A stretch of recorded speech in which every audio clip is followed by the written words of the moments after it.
Mas assim, só para a gente fechar esse bloco, você, claro, que surge mais à direita nesse espectro político aqui no Brasil, né? Você tem as suas críticas, diz que o PT é o adversário natural, certo?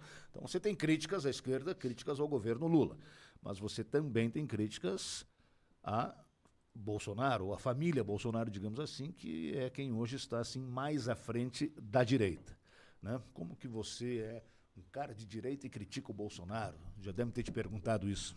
Assim, eu fico. Eu vira e mexe, eu recebo essas perguntas. E as pessoas acham que se defender um campo político significa defender uma pessoa.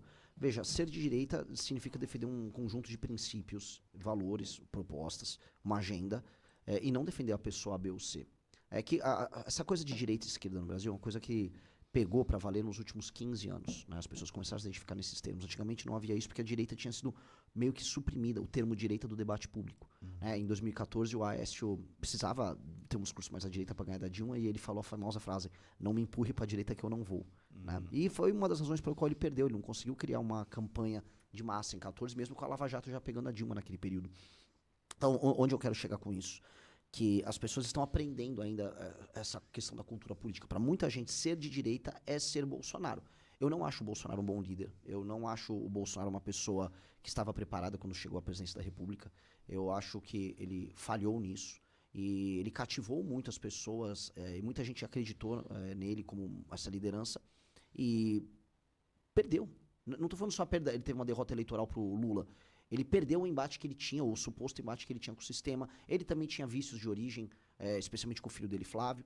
E todas as vitórias que a direita nascente no Brasil obteve na década passada, a prisão do Lula, as vitórias obtidas com a Operação Lava Jato, as próprias reformas que passaram, elas foram ou derrubadas ou mitigadas no governo do Bolsonaro.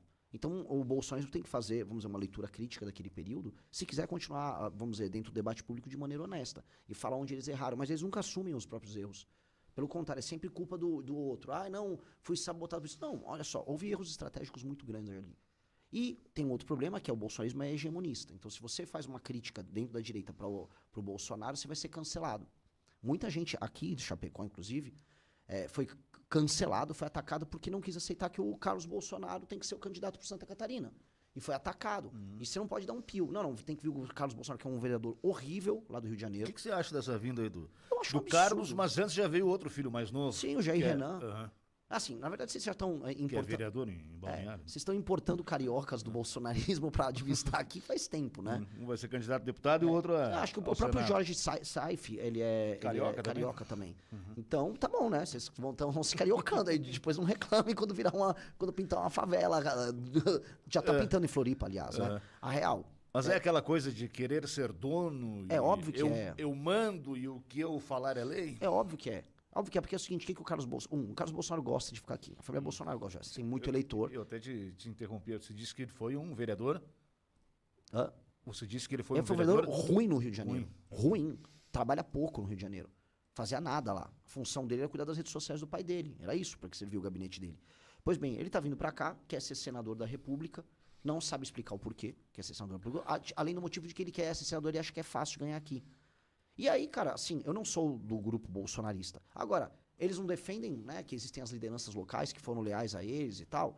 Por que eles têm que meter o Carlos enxertado aqui na política? E por que os catarinenses têm que aceitar? Por que o Carlos, se ele é um cara corajoso e quer defender o legado do pai, ele não foi concorrer em, sei lá, na Bahia? Vai para um estado mais difícil, já que ele tem o nome Bolsonaro, e vai, então, arrancar espaço da esquerda, que é o adversário, o suposto adversário natural deles, em outro lugar. Mas não, ele quer vida mansa, quer ganhar aqui. Eu acho isso desrespeitoso. E eu acho que obrigar os outros a aceitarem o que a família quer, senão você vira comunista, é o que eles fazem desde que eles começaram como grupo político. E aí, cara, eu não consigo ver nenhuma vantagem nisso. Eu não consegui ver, para aquilo que a gente chama de campo da direita, vamos dizer, um crescimento em termos de qualidade baseado nas decisões que a família Bolsonaro toma. Então, eu não sou bolsonarista, nem pretendo ser, e eu acho que eles, infelizmente, estão atrapalhando uma luta que podia estar mais avançada. Porque eles não são o alfa e o ômega do nosso campo. Né? A gente não tem que ficar dependendo da vontade deles para fazer qualquer coisa. Tem outros nomes, claro, aí colocados nessa disputa para o Senado, né? A própria Carol Detone, que tem a sua expressão até nacional devido ao trabalho. Não sei se você faz avaliação de... Né? Você falou aqui da família Bolsonaro, principalmente do Carlos, né? Tem o Esperidião Amin, tradicional político aí de Santa Catarina.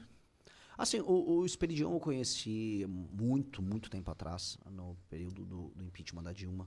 A Carol, ela, no comecinho do MBL, ela chegou a organizar manifestações com a gente aqui no impeachment da Dilma, mas depois não tivemos mais contato. Ali surgiu. Sim. Ela e a Daniela Rainer. É verdade. E aí, mas aí ela se juntou ao bolsonarismo e tá ali, então a gente seguiu caminhos completamente diferentes, porque a gente sempre foi de direita, mas não bolsonarista. O que eu acho é o seguinte, a questão aqui é uma questão, a meu ver, de prioridades. Eu tenho uma discordância sobre a direita catarinense, sobre o que deve ser o foco da direita catarinense. Eu acho que vocês são expropriados aqui. Vocês pagam muitos impostos, o governo brasileiro não olha para vocês como cidadãos brasileiros, tirando o momento em que o imposto de renda vai com a Receita Federal para taxar vocês. Vocês não aparecem na abertura da Copa do Mundo, vocês não apareceram na abertura das Olimpíadas, vocês não são retratados na mídia oficial brasileira. Se eu for procurar ali as coisas da Embratur, né, da Empresa Brasileira de Turismo, eu não vou ver nenhuma referência a vocês. Vocês existem apenas nominalmente como um instrumento de arrecadação, mas nunca como brasileiros de fato. E quando vocês vão se posicionar politicamente no debate público, vocês são chamados de nazistas. Essa é a real. Falando em bom português, é a forma como um catarinense é tratado. E tem uma questão de pacto federativo nisso. Porque estados pouco produtivos vivem de arrancar o dinheiro dos estados mais produtivos. E aqui, hoje, Santa Catarina é um dos estados mais produtivos do Brasil. E vocês não podem ter voz, vocês não podem ter opinião. Vocês têm que aceitar tudo que vem. E nesse jogo, não está ficando bom e não está valendo a pena. Então, se não está valendo a pena, a gente tem que rediscutir o Pacto Federativo. E eu acho que todas as lideranças políticas brasileiras do Centro-Sul e das regiões hoje que são mais produtivas têm que discutir o seguinte tema: como fazer os municípios, os estados que estão basicamente sugando o dinheiro dos estados produtivos, como fazer eles gerarem arrecadação própria, como aumentar a atividade econômica, como aumentar o IDH. Tem um problema que está acontecendo aqui em Santa Catarina, que também a direita local não está falando, que é migração. Migração e imigração. Eu não sou contra a existência de migração interna ou imigração. Só que quando mal feita, quando não há controle, você gera favelização, você gera queda na qualidade de vida das pessoas. Eu sou de São Paulo. São Paulo teve uma migração interna desenfreada, você gerou favelas na casa dos milhões de pessoas, que até agora não foi resolvido. A qualidade de vida das pessoas cai, surge o crime organizado ocupando isso, você não tem qualidade de vida nem para o migrante, nem para a pessoa que morava lá. E é uma discussão em Santa Catarina se quer ter esse mesmo destino. E eu não acho bom nem para a pessoa do Maranhão, por exemplo, que migra para cá, para a pessoa do Pará que migra para cá, ela viver numa condição pior, longe dos familiares dela, comendo uma comida diferente, assim como o morador local também tem que ter uma posição nessa discussão. E essas discussões não são trazidas.